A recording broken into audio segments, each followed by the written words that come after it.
we are looking at how to pronounce these two words. Are they to be said differently? How do they differ or not? We're going to be looking at this. We're also going to be looking at more interesting words in English as well, so make sure to stay tuned and consider subscribing.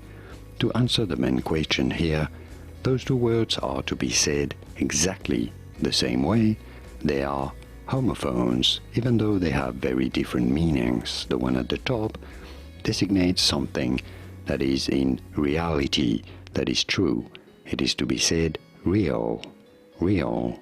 The one at the bottom designates a cylinder on which film, wire, thread, or other flexible materials can be wound, as in a fire reel, for example. Real, real. They're both to be said exactly the same as real. Did you get this? Was this any helpful? Let me know in the comments and by using the like button. Thanks for your support indeed.